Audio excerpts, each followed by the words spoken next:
Damn it. I had something here and I lost it. Welcome into Clippers Talk. I'm Adam Osland. Happy Christmas Eve to y'all. Hope you're having a merry one.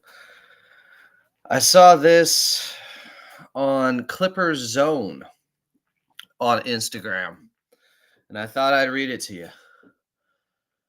'Twas the night before Christmas, and all through Intuit Dome, the Clippers were cozy in their own home. With Kawhi soon to return and Zubats, Powell, and Harden on fire, the team's effort was something to admire. So rest easy, Clipper Nation, and sleep with some cheer, for trades and success may be coming to ring in the new year. And look at this picture of Big Zoo all cuddled up. I'm Adam Osland. Good to see some people in here. I don't know how many people are going to be in here on a Christmas Eve, but King Charles says, Clippers talk on Christmas Eve. Sorry, Mom and Dad.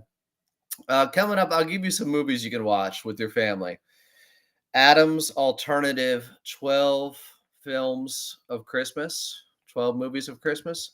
What are they, Bills? Adam's alternative 12 films of Christmas. We'll give you those in a little bit. But first, I want to talk about something that, as I am obviously in a new location up in Northern California, I want to talk about something that was brought up last night as I was streaming on my drive, and somebody said that they would make the move for Collin Sexton, and they would give up a first-round pick to do so. The Clippers have 2 first-round picks that are tradable, but they can't trade both of them. So I was studying up a little bit earlier and reading what I think it was Robert Flom who made this post on 213 Hoops. This was, let's see, this was earlier this year. This was in August. It's titled "The State of the Clippers' Future Draft Picks," and it's on 213 Hoops. Because I myself have had trouble keeping track of who has what picks and what's the most the Clippers could give up in a trade should they choose to use some of these picks right now. So apparently the Clippers can either trade their 2030 first-round pick or their 2031 first-round pick, but not both. You can't trade in consecutive years first-round picks anymore. The Stepien rule.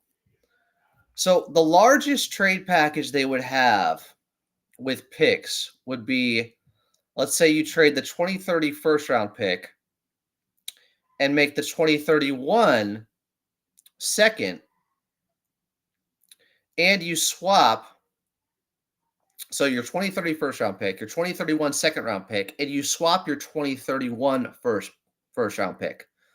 So in essence, you are trading it, but it's a swap, so you're allowed to do that, like the situation the Clippers are in right now, where every other year they're not just giving up the first-round pick to OKC. Every other year they have a pick swap with them. So you could give up the 2030 first-round pick along with the 2031 second-round pick outright, and then swap the 2031 first-round pick. That's if you wanted to go all in for another move here.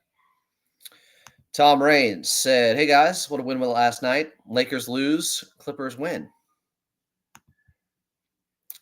Our friend from Japan, Kiri, I think, says Merry Christmas. It's already Merry Christmas. It's already Christmas in Japan. Sharuk said, the market is high right now on Norm. With Kawhi coming back, we can be a championship contender, or he gets hurt again and get to the first round. We can easily get 2 firsts for Norm. So, first of all, I don't think they can easily get 2 firsts for Norm. I don't. You just saw what Dennis Schroeder went for. Not much. So saying you could easily get 2 firsts for Norm, I think is inaccurate. I think you can get a first for Norm. I also don't think you want to trade Norm Powell. He's on a team-friendly deal. You have him through next season. And yes, while Kawhi's health is up in the air, it's going to be very difficult to come out of the Western Conference, even with a healthy Kawhi, but it's possible. I truly believe it's possible if you get the same Kawhi Leonard, the same version of him that you had last season. I don't think the Clippers want to just completely bottom out here and sell off everything because it doesn't matter. OKC is likely going to be swapping picks with them this season. The Clippers are behind the Houston Rockets, who continue to play good basketball. OKC has a pick swap with either the Houston Rockets or the Los Angeles Clippers. So whoever has a worse season and offers the better pick, that's the one that the OKC Thunder are going to trade with. But the Rockets pick is top 10 protected, so they can only be so bad. And they're not bad at all. King Charles says, F no on Christmas Eve. Said, F no, sorry, no more first round picks, please, and especially not for Collin Sexton, who I like. Maybe 2 first round draft picks for SGA back. Wouldn't that be a Christmas miracle? It would be. And it's not going to happen. So why even bring it up? Just more salt in the wound. Kevin Richards said, Merry Christmas, Adam. Merry Christmas, Kevin. Joe said, is Norman Powell going to be an all-star? Well, let's see what the updated numbers are for Powell at this point. Because he just had a game where he had 29 in the Clippers' best victory of the season last night in Memphis, 114-110. And I want to say he's flirting with getting close to averaging 25 per game. So he's at 24.1 currently. He is shooting 50% from the field and 47% from the outside. The rest of the numbers aren't eye-popping. He is a scorer. He is a bucket getter. He's only averaging 2.5 assists per game. While he's been solid defensively, 1.2 steals per game, 0.2 blocks per game, that stuff's not going to stand out or jump off the page at you. It's just the efficiency to get his 24 per game. That's what can sway people. That's what can win people over. So if you go across the league right now, let's see where he ranks in scoring average on the season. Is he top 20, Norman Powell? Let's see here. He is 17th at 24.1 points per game. What about three-point percentage? Where does he rank there? 5th in the league. And he's doing it at a higher volume than all the guys in front of him by a lot, basically taking double the amount of threes. Nikola Jokic is leading the effing league in three-point percentage at almost 52% from three. Isaac Okoro from Cleveland, who some people have kept an eye on, but his price would be pretty high right now. He's shooting 49% from three. Garrison Matthews, Atlanta Hawks, 49%. Taurean Prince right ahead of Norman Powell's at 47.5%. But none of those guys attempt more than 4.5 threes per game. Norm is at 8.1 per game while shooting 47.3% from three. It is beyond impressive. I still don't think you're getting 2 first-round picks for him. So, Kevin Richards asked the question that I kind of want to talk about. As more people are jumping in here, appreciate you guys. If we need anything, it's someone to run point on the second unit. One guy I think we could get super easy, but he's got 2 years on his contract, is Micic. Is that how you spell that in Charlotte?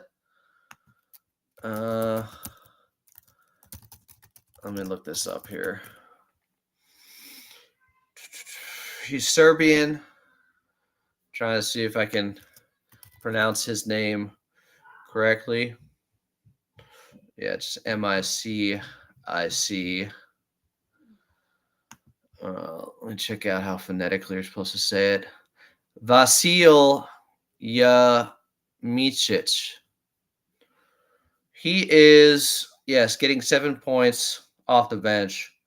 His field goal percentage is 35%. He's shooting 35% from three. He's getting 4 assists per game in 21 minutes per game. I don't know. I'm not familiar with his game. You play for Charlotte, you play that few minutes and score that little. It's going to be tough to be familiar with a guy like that. I like throwing a guy like that out there. Tom Raines is saying KPJ has been better lately. Okay. I'm just going to remind everyone, though,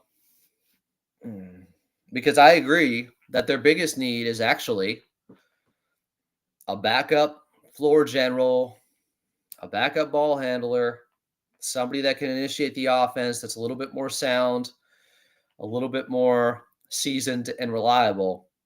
Because even though KPJ, going into that game against Memphis, his last 6 games was averaging 15 points per game on 48% from the field and 41% from three, he was also, what the graphic didn't show you on FanDuel TV was a minus 37 over those 6 games.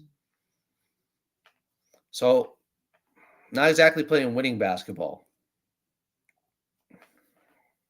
Plus minus can be flawed, skewed. It matters who you're out there with. But on the season, he has been a negative, and we're talking over 500 minutes so far. That is not nothing. You can't just look past that. I'm sorry. The plus minus numbers over that much time, they start to become meaningful. They start to become a little bit more reliable out there. Is he getting better? He has been, percentage-wise, with his shooting. Has he been more impactful to winning yet? I don't know. Last night, I thought he probably had his best game of the season for the Clippers. He did. I think when it came to playing a more winning style of basketball, where he was getting others involved and looking to get others involved first, I liked seeing that. I think that was really important. Does that mean he's turning a corner? I don't know about that. On the season, Kevin Porter Jr. is a minus 31 in 547 minutes.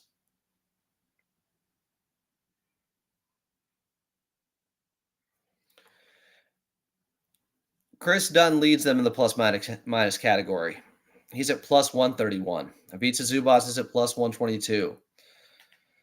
Nico Batum, who played far less minutes than both those guys, is still a plus 80 because he's a winning player, because he does all the little things. Because, well, a lot of you guys in here will be like, well, what's Nico doing? He never scores the basketball. It's like, oh,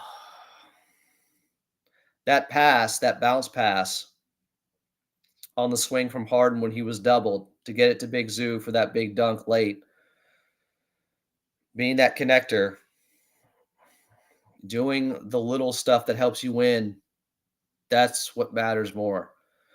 James Harden's a plus 76 out there. Norman Powell's a plus 62 out there.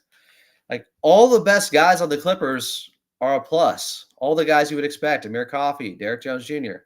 And the guys who have not played well so far this season, Mo Bamba, minus 45. Bones Highland, minus 47.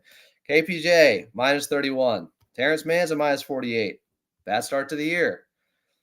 So I don't think you can completely discount the plus minus numbers at all.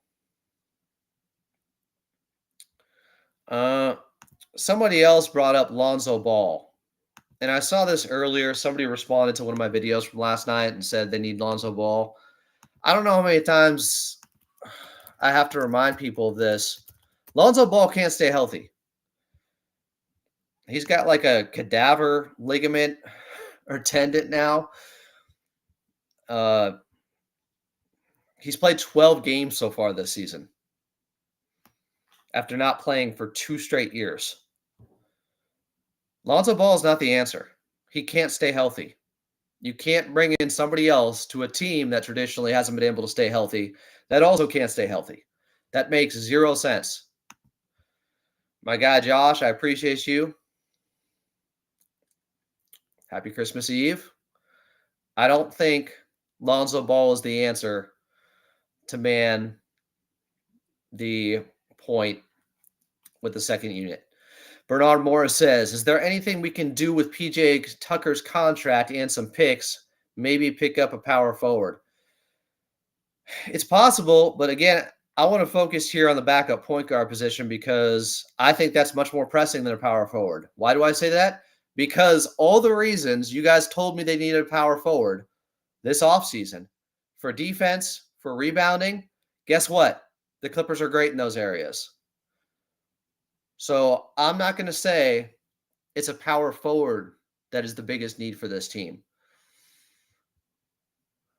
I've watched how disorganized they have looked when James Harden is off the floor because they don't have a really veteran presence there running the show with the backups. To me, that's a much bigger need. Do I need to remind you how Brian Seaman put it when he joined the show? Now, I'm not saying we can't be wrong. Minds think alike. And sometimes so do mediocre minds. But when I asked Brian this question, here's what he said about it. Do you feel that is a missing piece on this team of 4? No, I'm with you. I mean, do you feel that is a missing piece on this team of 4? No. No. Brian put it frankly, was very blunt about it. I agree with him. So there's been some Collin Sexton rumors out there.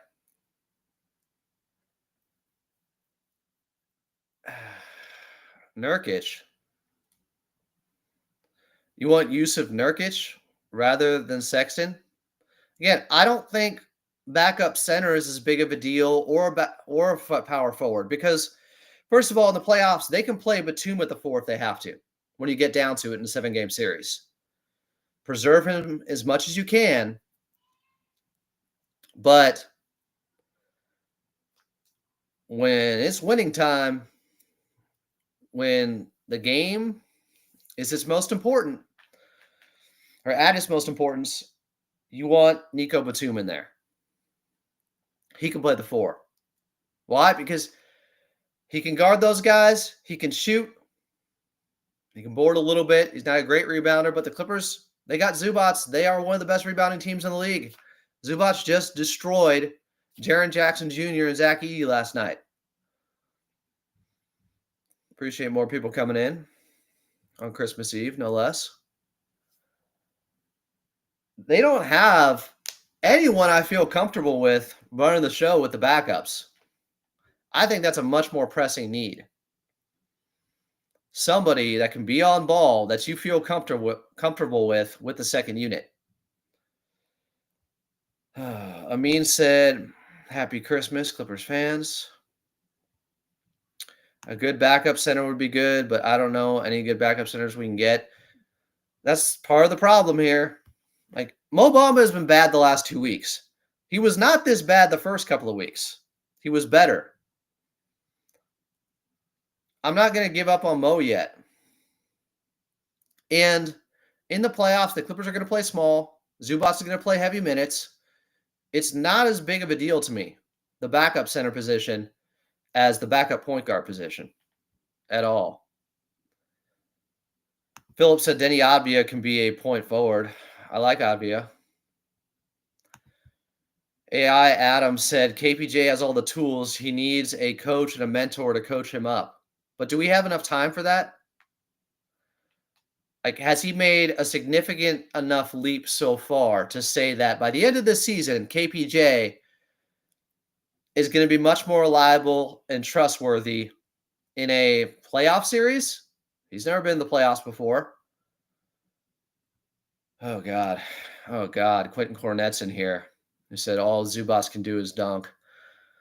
Adam, Merry Christmas. Let's have a family conversation about our Clippers.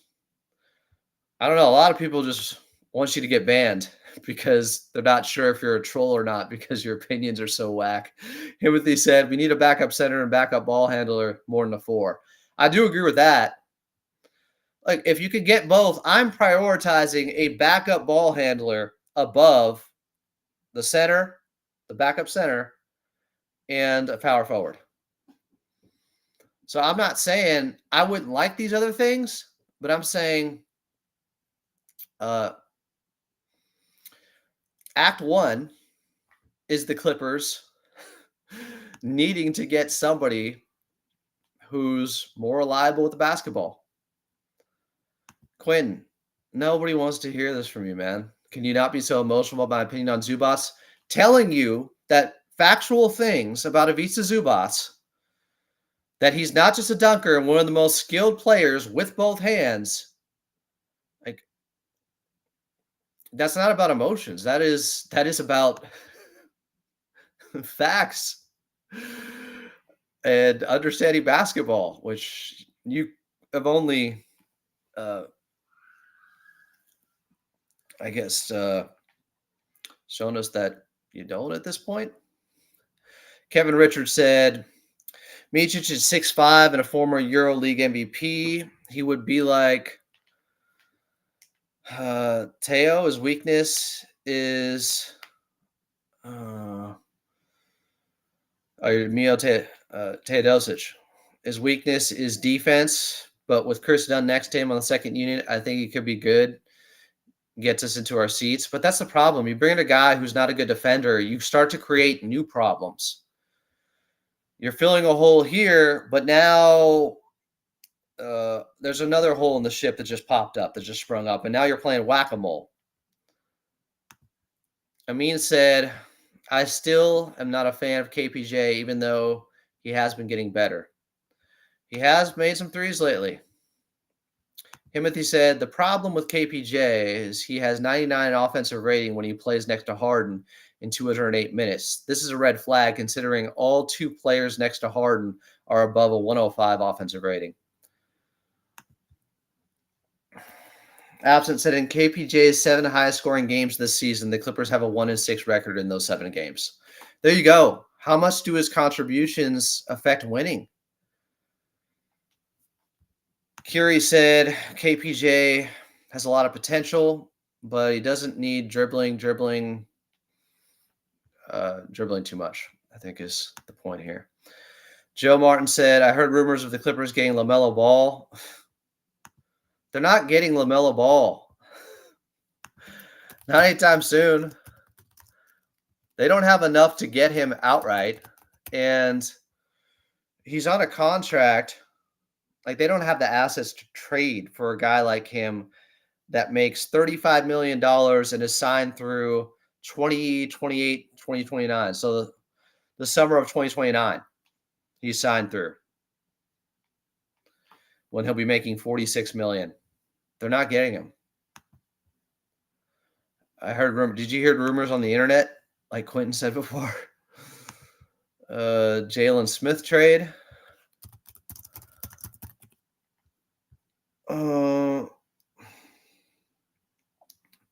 So I'm trying to see what he's getting right now with Chicago. He can play center and power forward. He's done so. But he's not much of a threat from the outside. Last season, he did shoot 42% on low volume. This year, he's at 35%. I guess it's not nothing. But if you're going to play or find that power forward, remember, he's got to be able to shoot if he's going to play next to Ivica Zubas.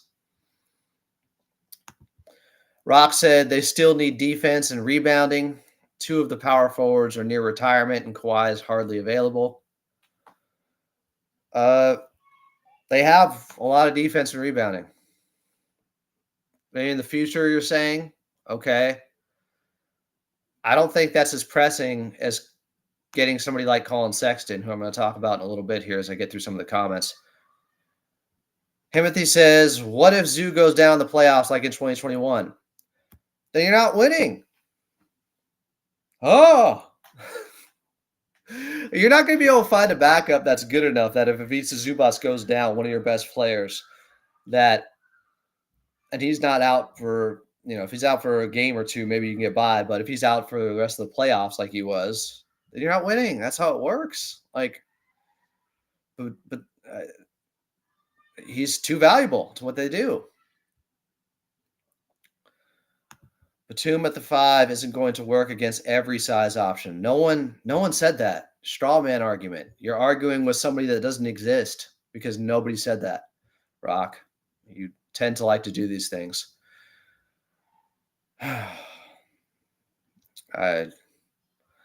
Okay, so Lee Vibe is talking about Sexton. Sexton over KPJ would be a huge upgrade. It will be. It will be. You're saying you don't trust Dunn. He's the backup point guard if Kawhi is healthy. I don't know if that's going to be the case. I still think KPJ is likely going to play. And Chris Dunn, he is serviceable there, but I don't know what that's going to do to his defense if he has more on-ball responsibilities. I'm willing to bet it's going to hurt what he does best, which is go out there and be a great defender. Ideally, you want somebody else to bring the ball up the floor every time to save his legs with the second unit. Planet 619 said, Bamba is who he is. He's the same guy who was bounced around the league as a 26-year-old. That's a fair argument. Mo Bamba, the motor, you don't know what you're getting from an energy activity aspect every night out there. Josh says, I understand your point on Lonzo's injury risk. It's not a risk. He's already injured. He's played 12 games so far this season. You said, but we have limited draft and we're trying to get rid of PJ. He's cheap and has the tools, also on an expiring contract or someone else like that. They need somebody who can play. It's not just an injury. He's already been out this season. He has played only 12 games in minimal minutes, and he can't stay healthy. Rock said, all this talk like KPJ isn't going to play is just humorous. Even if KPJ isn't the backup point guard, he's going to be a wing option. Rock is saying Dunn is the backup point guard. KPJ will play alongside him. We'll see. Timothy points this out. KPJ's offense is a red flag. I looked it up. Derek Jones Jr., Harden, and Dunn got their worst offensive rating when they play next to KPJ. Ryan said 30 games in, KPJ has been significantly better since the start, except when it comes to actually impacting winning. His highest scoring games are all in losses. They're losing his minutes. People equate scoring with winning, and those two things don't always go together. They often don't. Josh said, I love Chris Dunn, but in the playoffs, they will leave him open on the three-point line. His defense is so good, it might still be worth it, but something to consider. Oh, it's still worth it. His defense is that good. That's why he has by far the best plus-minus on the team. They are a plus 131 in the 700 minutes he has played so far. I think he's a net positive, definitively.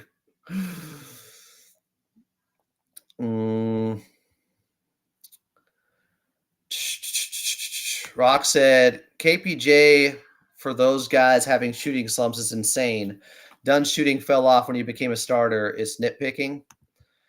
Timothy argues back. This has nothing to do with shooting. It is two-player lineups, which you can easily look up. Derek Jones Jr., Dunn, and Harden got their worst offensive rating next to one player, the same player.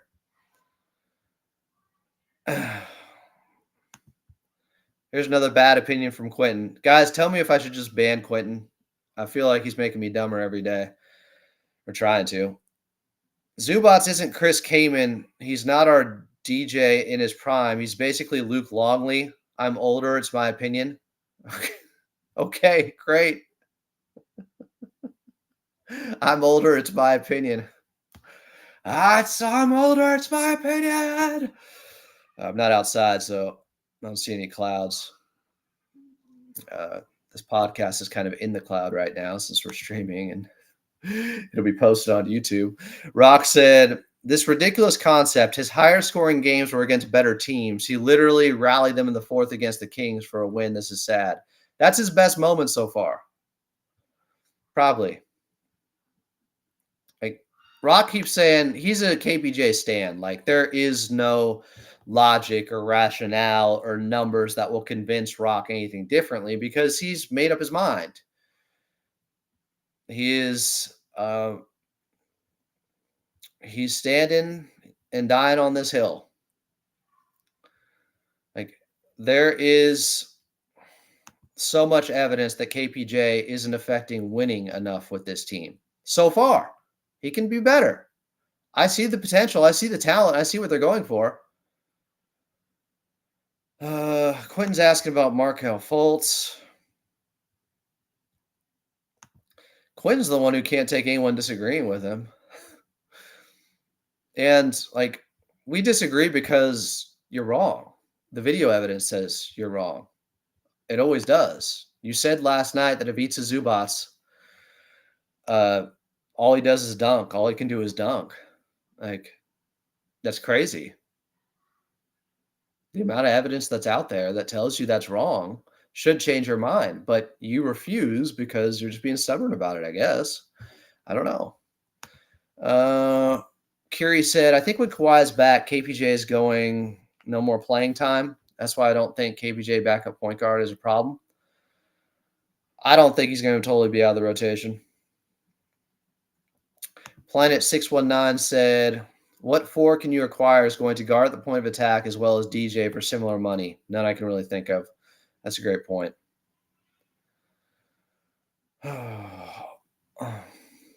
Let's see. Capra said, if one of Zoo, Harden, Kawhi, or Norm go down, even if the other three go down, the chances of a title take a massive hit. You need all four. Yeah. You need some luck along the way. Do the salary trade numbers match for a Saxton trade? Collin Sexton. Oh, God. Bastian Schweinsteiger is really feeling himself because he said they were going to beat the Memphis Grizzlies, and now he's calling himself the Oracle instead of the Mush. No.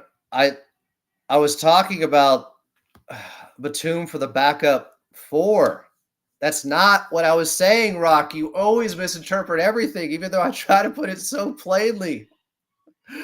I'm not talking about Batum at the five. I'm saying he can play the four. He can be your starting four in a playoff series. Yes, he will play some small ball five. That wasn't about if something happens to Zubats. That's about his style of play. If they lose Zubats, they're probably cooked. They don't have anyone that can make up for losing Ivica Zubats here. Capra said Bones is not an asset that makes Tucker attractive enough for anyone to want him. It's going to take draft capital or another player. We need to be realistic. I agree with Capra here. He's right.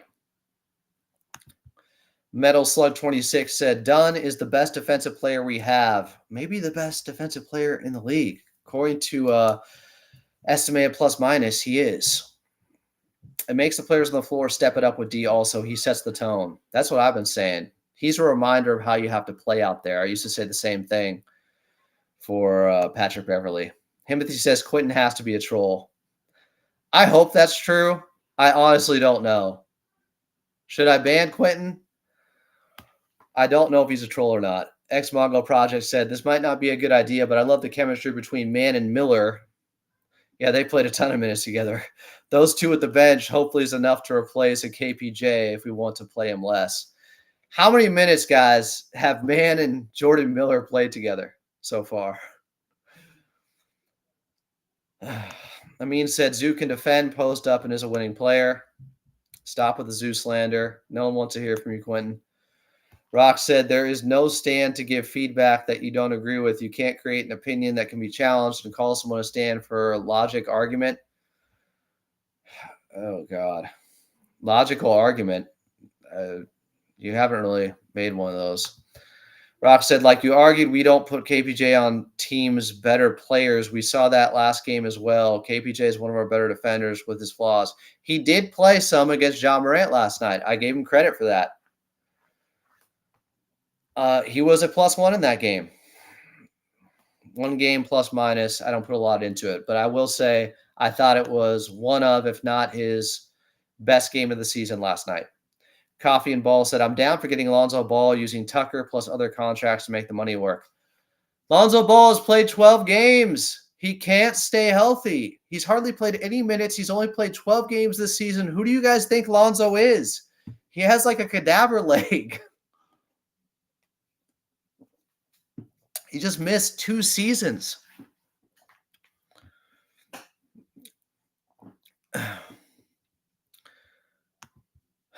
Rock said, that's why we are telling you strengthening the backup 5 is a higher priority. I just said, by priority, rewind it. Backup point guard, 5, power forward. Some people don't listen. Ryan said, I think the only thing the team really needs is a backup 5. Sexton would be an upgrade over KPJ. Pretty big one. But the Clips have to give up something better than Bones and PJ. They might have to give up Mann. And if it's Mann, PJ for Sexton and somebody else to make the salaries match, I'm probably doing that. I love Terrence Mann. I don't want to give up Terrence Mann. But they have Amir. They have Dunn. They have DJ. They have guys with overlapping skill sets. And him being so unwilling to shoot the ball from the outside, third straight year where he's gotten off to a slow start.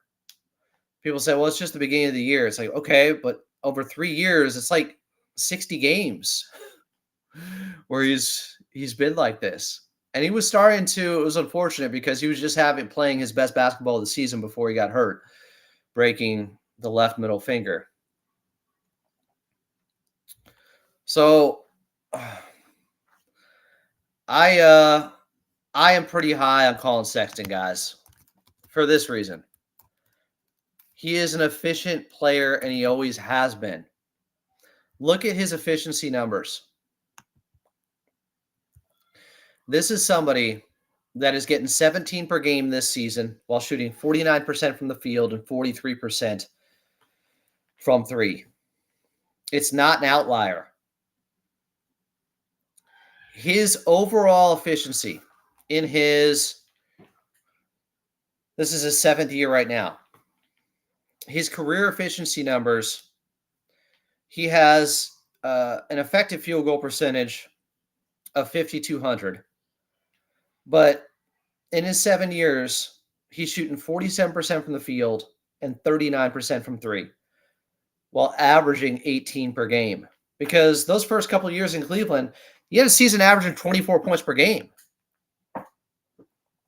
He did his ACL, I think, the 21-22 season. But he's recovered. He looks good. He looks fast. He's more of an offensive kind of combo guy than maybe the read the floor, read the defense, more prototypical traditional point guard. But he can play point. He can play point. He can play 1. He can play 2. And it's not just about scoring. It is about scoring on minimum attempts and he's really efficient out there. He can go out and get buckets. Like people, I'm seeing Jordan Clarkson's name in here. Jordan Clarkson's a much worse defender. Collin Sexton gets picked on sometimes because he's small, but the effort is there.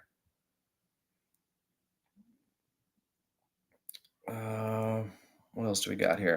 Kevin Richards said, "Do you think Patrick Beverly has anything left in the tank? Didn't he leave his Israel team? Yeah, maybe that's why he's hyping the Clippers so much. He wants back on the team as our backup point guard." Uh, he looked okay at times last season.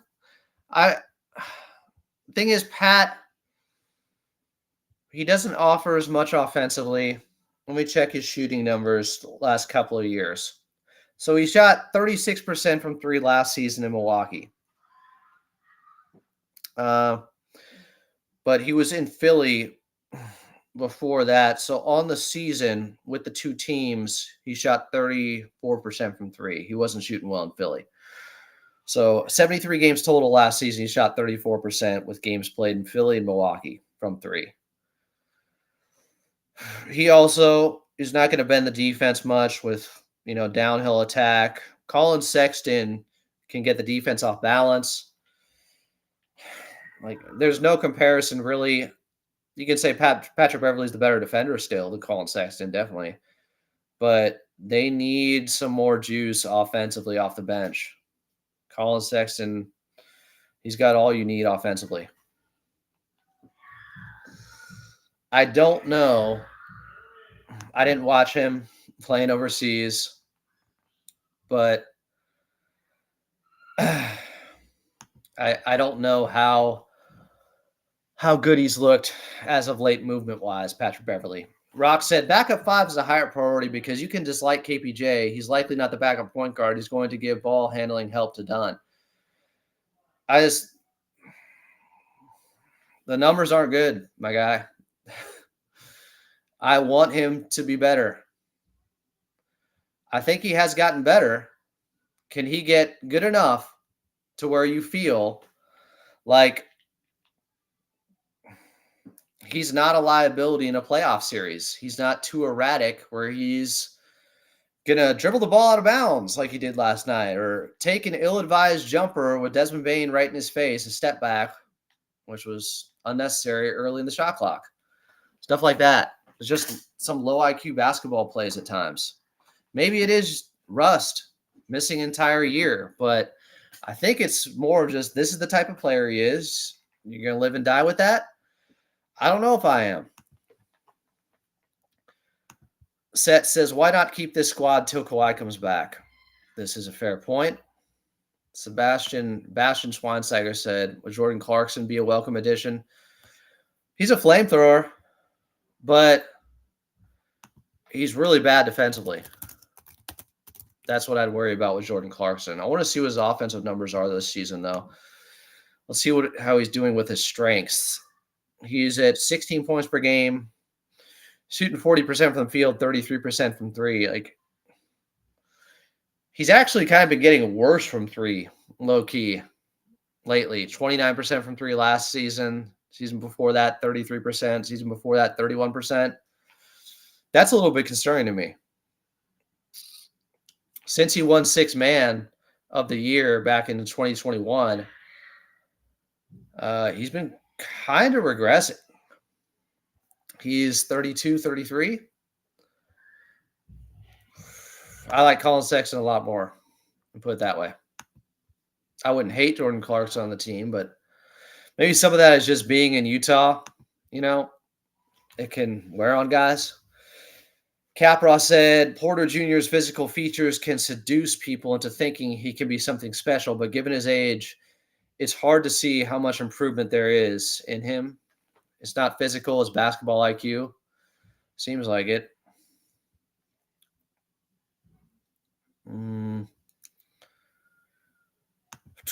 Oh, Timothy said, by the way, KPJ's problem is not just on KPJ. I also blame our coaching staff for allowing this style of basketball and allowing him to take these threes. I'd rather if there was more ball movement, cuts, pick and roll.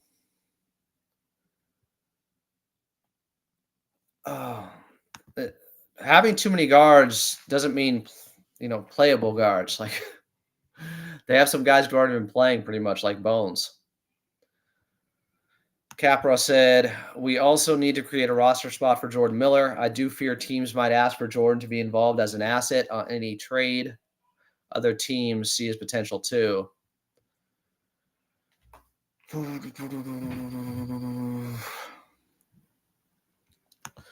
RB said, Lou is going to cut down the rotation in the playoff anyways. He won't be getting playoff minutes, so it doesn't matter. You're saying KPJ won't? I wouldn't be so sure of that. Capra said Collin Sexton is a beast at attacking the rim. He puts so much pressure on the defense with his relentless play at attacking the bucket, especially in the open court. He will push the pace. He's a bull. Isn't that one of his nicknames? Frank White said he's better than Sexton. Check the numbers. Who is? It ain't Jordan Clarkson. Merry Christmas, Boonit. Sexton had 10 turnovers last game, so you're over him. One game, guys. Who cares that he's been in the league for 7 years? One game. That's how we're going to judge things on a pretty dysfunctional team right now. That's it. One game. Yes. So here's his turnover numbers over the last 9 games. 3, 5, 0, 3, 3, 0, 10, 3, 4. One of these things is not like the others. Outside the 10 turnovers he had that one game, he's had 5 turnovers once, and that's it. Outside of that, he's had some 4 turnover games, but mostly 3, 1, 2. He's not some turnover machine. Ex-Mongo Project said, I don't see a desirable, gettable player at the moment. Yeah, he left Bane wide open after he took that jumper, and that's why they called a timeout and took him out of the game, KPJ. So as much as that might have been his best game as a Clipper, the same stuff remained. The same low IQ basketball plays, just like going under a screen against Anthony Edwards. I want him to succeed with the Clippers. I do. I see the potential. I see the vision. But if you can get Collin Sexton somehow, I think you do.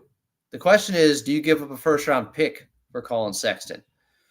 I think the initial reaction from most people is no.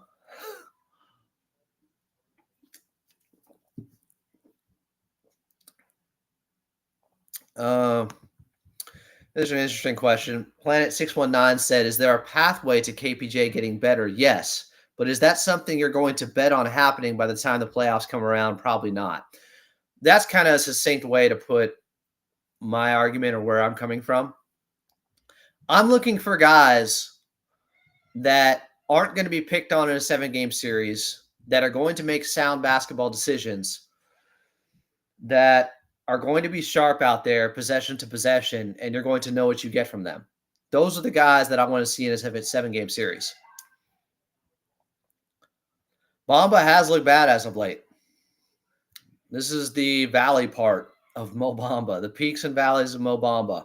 He looked so good that first game for the Clippers, guys. Like, he was playing so hard. He had this burst of energy. But as Chuck Mockler has pointed out, he has been better in his second stints in games lately. It's like it takes him time to warm up the engine. It takes time to turn over. People are saying we need a Bamba replacement. That's just not easy. Plant619 said Clarkson is 32. Sexton is 25, going on 26. Easy choice, in my opinion. Sexton's better. Like, he's better than Jordan Clarkson. Yeah. Bastian Schweinsteiger knows it. Collin, Young Bull, Sexton. The Oracle says. I think Timothy's making the right point. Even when KPJ has good moments, like the bad moments are right around the corner. It's the same stuff I worried about with Russell Westbrook, who was, I think, looking unplayable in that playoff series last season when he went 8 for 42 his last 5 games, was smoking every layup, just reckless, out of control. I can't it's a stylistic thing, but it also like it's about winning basketball. It's about playing winning basketball. And I don't know if KPJ plays a winning brand of basketball yet because there's no evidence to say that with the teams he's been on in the past and the way he's played so far. When he's scoring a lot, the Clippers are losing those games. I think there's a lot of evidence so far to say he's still got a lot of these bad habits that he has had going back to Houston and Cleveland. I believe the Clippers coaching staff, like if there is a better version of himself under there, they're going to unearth it. They're going to get to that better version of KPJ. I think they're starting to maybe chip away and create a more polished player. But is there enough time for the end of the season for him to be drastically different in some of those vital ways that help you win basketball games? I don't know. RB said, yeah, once Man and Kawhi are back, someone has to lose their minutes. All right, Team Man might lose some minutes. I don't know. Curie said, indeed, we've seen the first Team Man of the season be awful many times, but we've also seen the Team Man in the playoffs many times. I will not give up on Team Man. I'm not giving up on Team Man. Like, I love Team Man. I don't want them to trade Team Man, but I'm saying you're going to have to give to get if you want Collin Sexton. And if you don't want to give up a first-round pick, you're going to have to give up maybe a second and Team Man with PJ or something. Master of the Keys said, are you worried Kawhi can break the current chemistry when he comes back? No, because they're not good to begin with offensively. They're not a good offensive basketball team. They struggle. He's going to help them immensely there, and I don't think Kawhi Leonard's going to hurt them defensively. I think he sees what they're doing on defense and desperately wants to be a part of this. They're 20th in offense. They're a bottom 10 offense. Kawhi is going to change that pretty quickly. I don't know how long it'll take him to get up to speed. It depends on how his knee responds. Boonit said, we can get scoring off the bench if we trade for John Collins and have Harden, Derek Jones Jr., Kawhi, Collins, Zoo starting. And Dunn, Norm, Coffey, Batum off the bench. Also maybe get a backup center. I don't know if they can afford John Collins at this point with how well he's been shooting. Quentin says, so Adam, can you please tell me what has Bones Highland done that coaches don't trust him at the backup point guard? Not play consistently winning basketball, take bad shots, make bad decisions, go into his bag and jack up one-on-one threes, be a small defender out there that gets picked on, not be a great rebounder. I mean, I can go on and on. I also think Bones Highland in this league can be a solid backup point guard for the right team.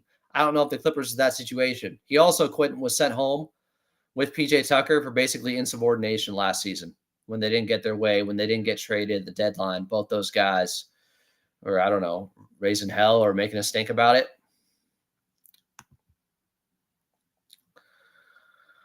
RB said, are these Sexton rumors real within the organization? I just saw it once on Twitter.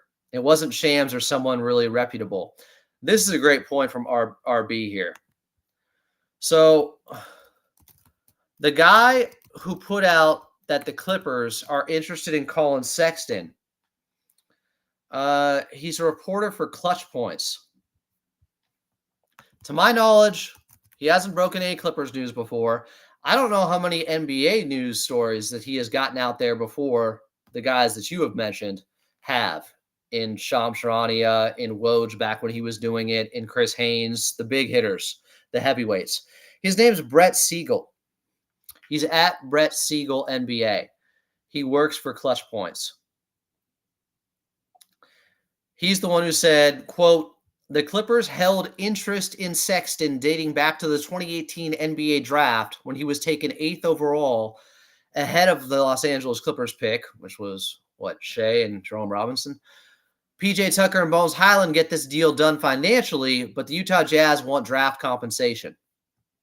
He's saying PJ Tucker and Bones Highland get this done financially, but the Utah Jazz want draft compensation. And they can probably get a first for Sexton. When somebody brought up giving up a first for Collin Sexton yesterday on, I think it was Clippers Talk After Dark, because I was driving up to 5, my first reflex was, hard no. I didn't like the sound of that. But the more I think about it, if it's a player that isn't just dependent on being somebody that raises your ceiling this season and is somebody that can help get you over the top or whatever, but is also somebody that, regardless of how this season goes, can be part of your future and part of your core, I'd consider it. I'd consider giving up the 2030 or the 2031 for Collin Sexton, because I think this isn't a rental. This is somebody that can be part of this team for years to come because of his age. Let me check out. So his contract is $18 million this year and $19 million next year. So after next season, he's a free agent. I don't know if they'd have his bird rights if they brought him in now. I'm guessing they would by the end of the contract when he's an unrestricted free agent in 2027, which also lines up with maybe the Clippers' plan. Maybe they bring him back. Maybe they go after somebody else. But if you're giving him a first-round pick, you don't want to lose that guy, especially because he's young, talented, and getting better. Could he be your sixth man of the future? Could he be the Clippers' next sixth man of the year winner? He's turning 26 January 4th.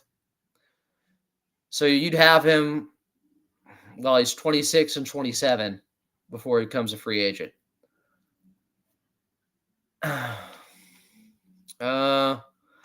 Vintage said KPJ is the youngest on the team. He's the Clippers' future. He said he's known Ballmer since grade school. I think he's played ball with Ballmer's son. Rock said you don't give up a future asset when you have no idea if Kawhi's legs holds up. This has been my argument for weeks. I'm glad you're on board with it. Here's the thing.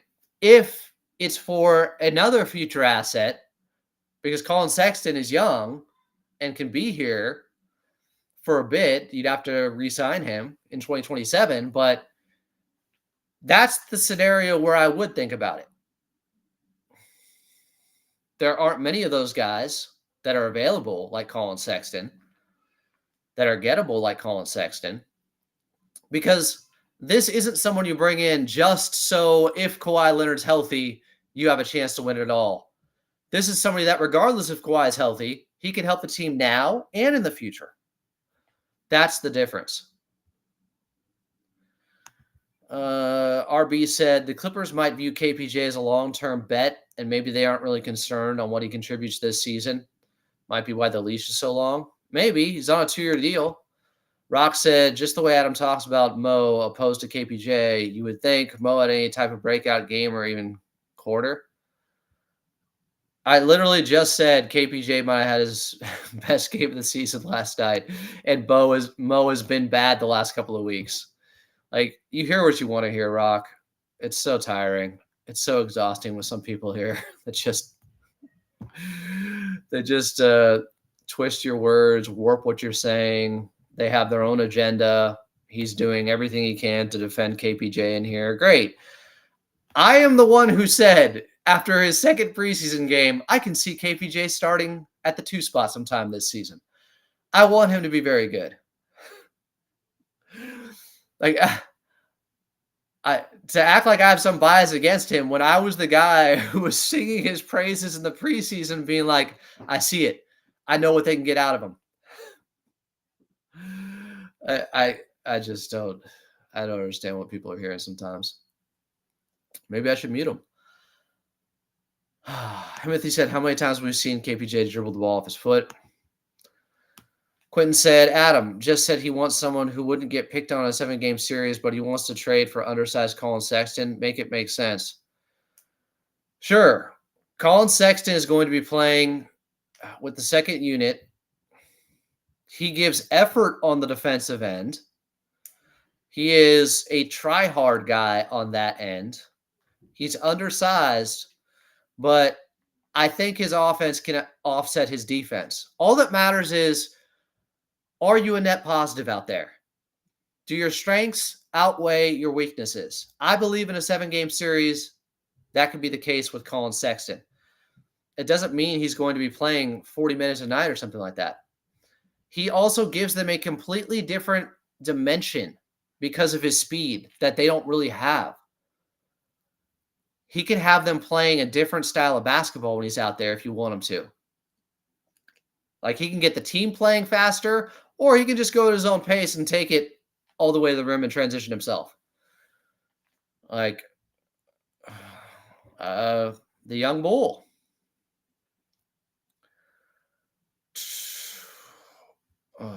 Rock said you were excited about Mason Plumlee coming from the damn Hornets, but KPJ is defined by his past teams.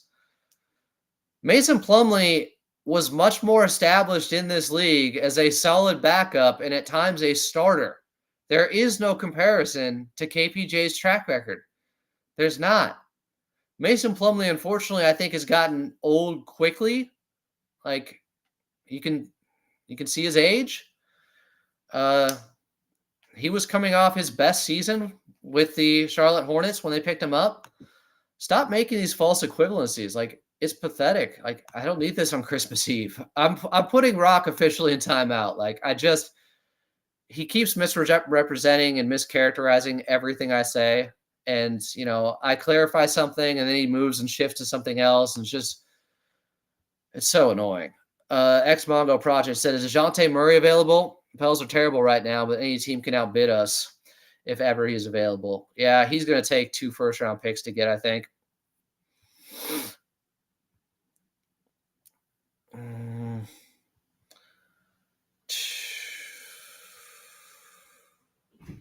See, now, Rock says Frank should be fired on the spot if he trades another first, and you don't even know if Kawhi can play a month of ball.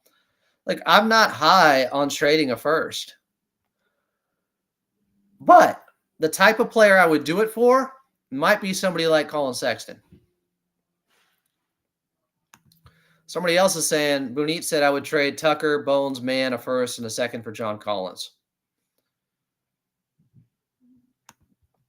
Timothy had to straighten out Rock and tell him why Chris Dunn is a winning basketball player. Any contender would love to have someone like him. And yes, you can look up Utah plus and minus when he was on the floor and off the floor, just like the Clippers.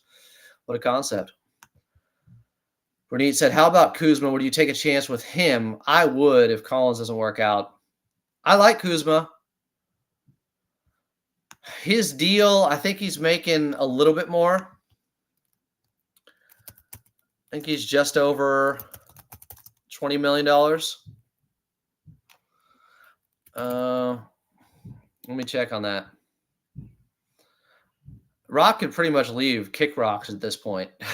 Like, I'm so tired of him twisting my words. Let's see. Kyle Kuzma is making $23 million this year, 21, then 19. So it kind of de-escalates.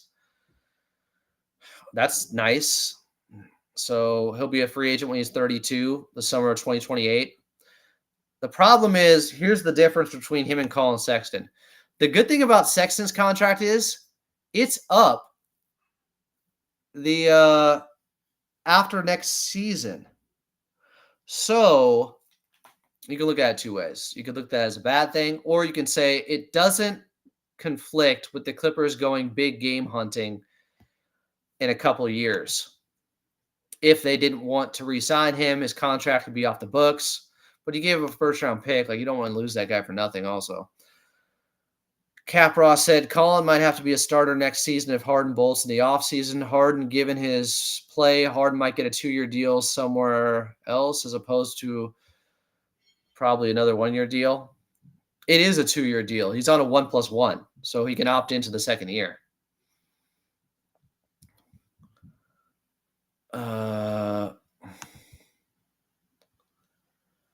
And said Collin Sexton and Walker Kessler for Bones, PJ, Kobe Brown. Yeah, they're not doing that. I don't even have to read the rest of this. This is stupid.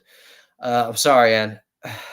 Oh, wait, it's successful in the trade machine. The money works. Utah would never do that.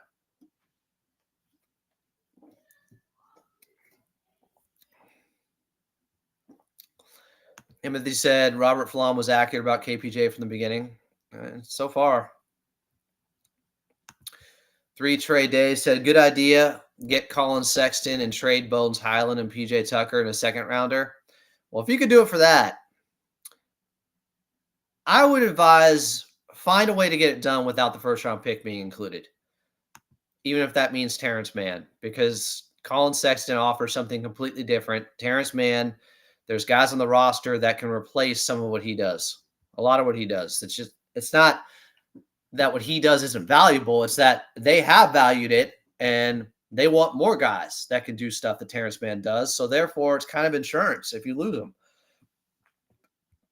Jay said, please no Kuzma. That's the number 2 rule of Clippers talk after number 1 rule, no Jeremy Grant talk. I think number 2 was no John Collins. Curious says, in any case, we'll have to wait and see what happens when Kawhi returns. There's don't rush to conclusions. My opinion, maybe Bamba will get better and vice versa. There's a track record with Mo Bamba to say this is just who he is. There is. Although his 3-point shooting is better than this typically. So I expect that to get better based upon his career averages. But if you take so few of them, you don't know if it's going to improve that much. Bob said, new viewer here. I think the thing about KPJ is his inconsistency, but am I crazy about KPJ usually better in second halves? Is there a stat about that? Because I seriously see a shift sometimes. I could look that up for you. I'll look up KPJ second half stats versus first half. I think I could figure this out. Not the easiest thing in the world. I'm with you guys for another 10 minutes here on Clippers Talk. We're all on vacation. So KPJ, I got it. I'll give you his first half and then his second half numbers. Cool?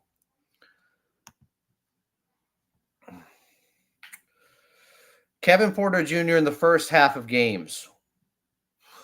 He's a minus 24. He's shooting 37% from the field and 29% from 3 on the season. And shooting 56% on free throws. My goodness. That's first halves. Let's see. Second halves this season. I think they have to be better.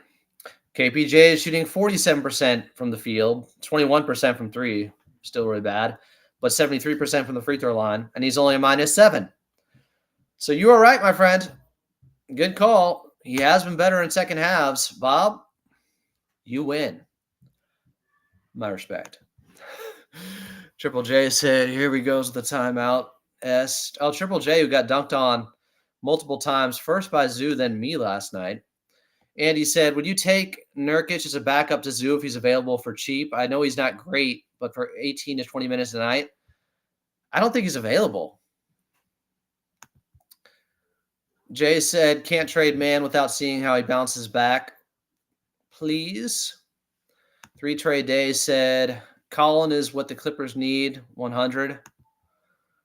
Okay. Triple J said, I wish we had daily Clippers podcaster without the dictator mentality. It's like, I do the show a certain way. I try to bring accuracy and some level of accountability. When people are wrong, I've given myself timeouts, as you know. If you don't like it, Triple J, because it's free market, you can go anywhere and listen to any show. People say wild stuff or continue to misrepresent things that I say all the time. Like, yeah, eventually you're probably going to get a timeout. Typically, it has worked. It's like a shot caller. A shot caller where you get a correction in behavior afterwards. Coffee and Ball said, I'm all in for Sexton. Dude brings energy too. I think we should check in on Larry Nance Jr. too. I agree. Triple J does say Kuzma is nice. Coach D said I'm late, but why are we getting another guard? Because some of the guards they have are not playing or not playable. Bastian said Kuzma is the guy. He will be the PJ Washington of this year's trade deadline. He is being criminally undervalued league wide. Maybe. I do think he's underrated. Cap said literally in every win this season, Dunn has been the man who has been instrumental leading the Clippers with winning plays. Can we trade for PJ? Can we trade for Jimmy Butler with PJ Tucker, T-Man, and Bones and a pick? Probably not. Someone saying trade for Clint Capella. Quentin Cornett is saying Bones Highland provides everything Collin Sexton can do. Last season is over, and you have a problem with being challenged on your statements because your statement's inaccurate. Bones clearly can't do everything Collin Sexton can do because he doesn't put up the same efficiency numbers. Quentin, if he did, if he was at all as consistent as Collin Sexton has been in his 7 years, Bones Highland would not be getting so many DNPs. Like, if he provides everything Collin Sexton can do, then why aren't the numbers there? Why isn't the efficiency there if they're just the same guy? It's almost like they're not the same player at all. XC said, I don't want to mess up the chemistry that we already have. Understand? Trolley said, T-Man started packing his bags once Derrick Jones Jr. signed for 3 years, $30 million. XC said, T-Man, PJ Bones for Sexton and a first. SC said, does Bob Smith like Sexton? Yes, he does. He was given the green light as the Cavs lottery pick in 2018, and then the Cavs picked up Garland and KPJ the following year, and Cavs fans seem to have moved on from Sexton. No, a lot of Cavs fans still have love for Collin Sexton. Bob Smith still has love for Collin Sexton. They like him. Hamothy said KPJ is better when he is not playing next to Harden. That's for sure. Quentin says, Chuck Mockler doesn't threaten to put me in timeout. Cool. Then go listen to his show. I've seen some of the wild stuff you said on there. Like, what was the trade that you proposed the other day? And people said, why did you even entertain this? Because Quentin, you're always coming up with stuff that is not necessarily productive. Bob said, thanks for the research. Looking up the numbers there with KPJ. I'm trying to do things that push the conversation forward. Rock said, Nurk absolutely available, and with the Sun situation expiring of PJ and Bones could actually net us some seconds, which is a goal in collecting assets. If they could get him for cheap, cool. Rock's back and said, Sexton stuff might be the Kuzma and Collins trade stuff headache, but Rock out. Talk about anything. I mean, that's the thing. Like, you can just create your own channel and talk about stuff you want to talk about here on YouTube. You don't have to be here. But it seems to be that 99.9% of people in here enjoy the show the way I do it. So what do you want? 3 trade days, said Chris Dunn and Harden with Collin and Kawhi Leonard. Nope. T-Man can be traded now. I'm pretty sure I saw this when they signed him to the new contract. T-Man can be traded. It's Zubas's contract you can't. That's what came out immediately after. They both got those extensions. T-Man could be traded. Ivica Zubas cannot. All right, I'm going to give you guys some movies here. Adam's alternative 12 films of Christmas. Since we were talking about Christmas movies on my drive up last night, here are some of the not so traditional Christmas movies, stuff that may have flown under the radar, but I consider anything a Christmas movie that takes part during Christmas. If it takes part during Christmas in any way, shape, or form, it can be considered a Christmas movie. Like Lethal Weapon, the original. I think it starts off at like a Christmas tree farm with Mel Gibson, or like Edward Scissorhands when he's going all Freddy Krueger on the ice sculpture and Winona Ryder is there. Like Batman Returns, where he's making out with Catwoman underneath the mistletoe, or she just licks his face.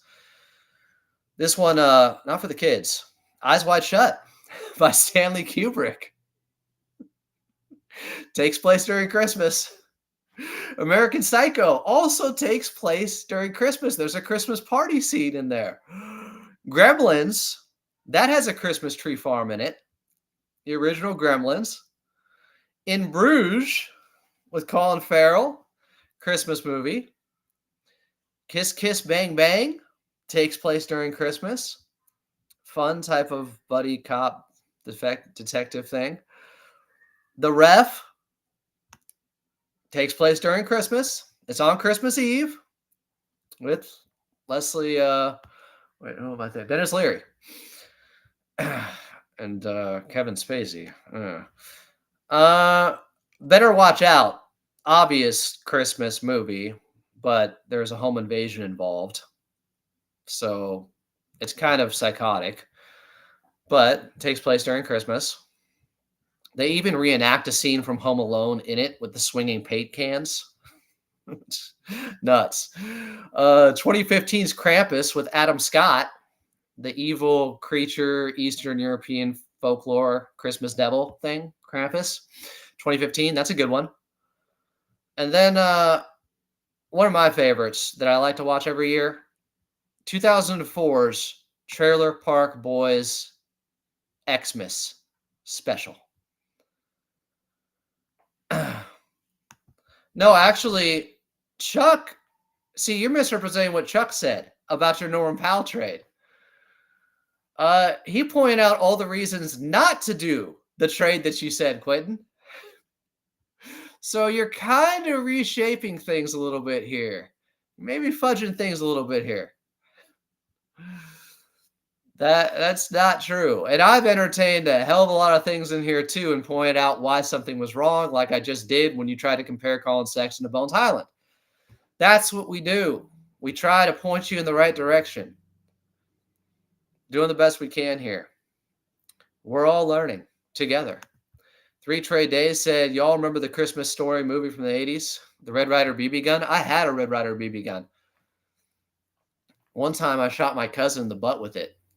Not the cousin who I'm staying with right now, or else I probably wouldn't be allowed here. Triple J is probably in shock about Eyes Wide Shut being on my alternative Christmas movie list. American Psycho takes place during Christmas. I say you can watch it. Philip White said, I watched Thanksgiving, exactly what I needed. I gave out my Thanksgiving movies, and some people appreciated those. Okay, Quentin threw out a Norman Powell trade and someone else, I guess we didn't get that guy's name, to Denver for Michael Porter Jr. because his name keeps coming up with them offering him in trade packages. Here's what I would say about that.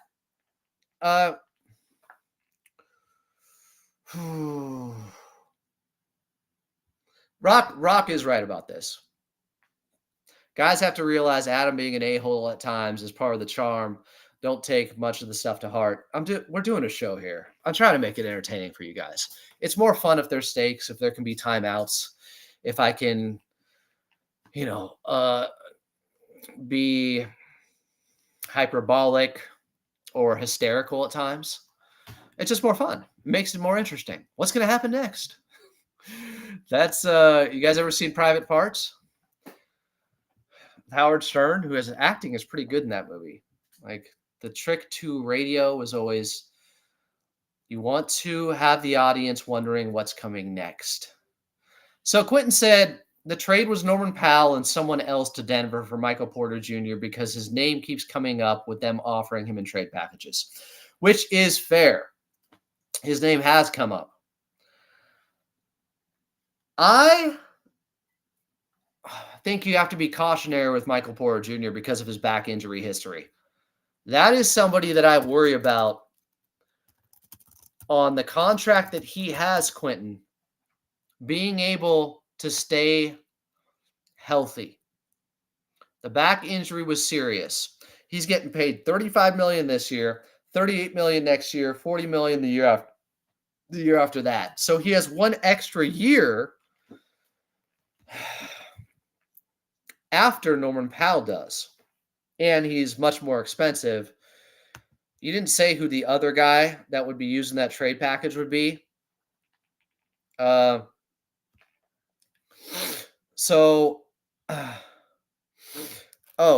You think the way I characterized how Chuck talked about your trade was a lie? I don't think that's fair. I don't think that's accurate. Because I watched that episode, as I watch all Clips and Tip episodes. If I'm not on it, I'm still watching. Because somebody in the comment section said, this is so counterproductive.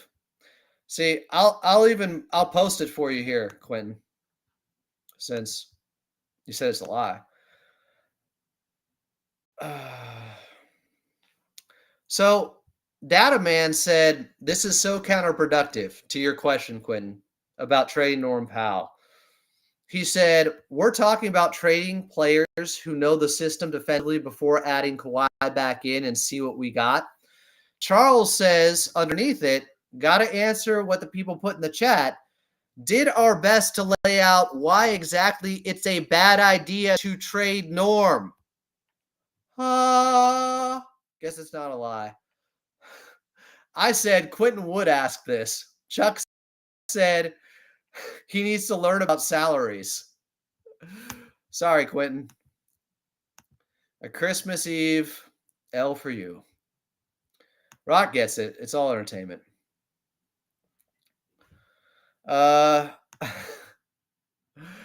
Absent said Eyes Wide Shut is practically an adult film, Adam. I said it's not for the kids. But it can be considered a Christmas movie. It takes place during Christmas. Oh, did he agree with you? Because I literally just read what Charles said. Sorry, Quentin. He didn't.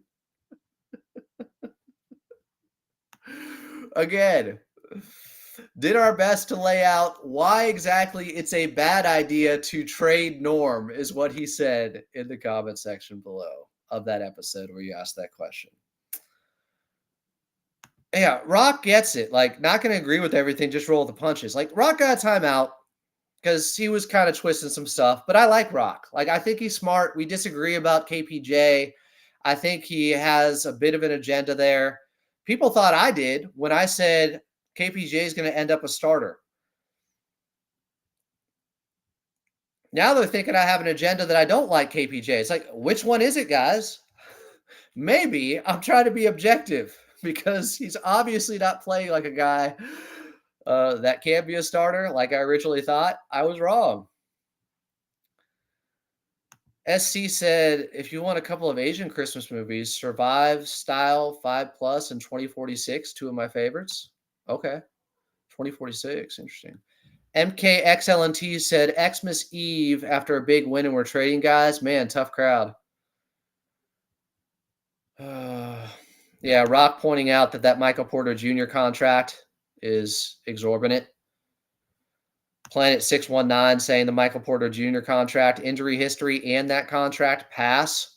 Ghost said, Norm for MPJ, hell nah. Norm should be on the table, but for someone that isn't a one-dimensional, it doesn't finish that thought there.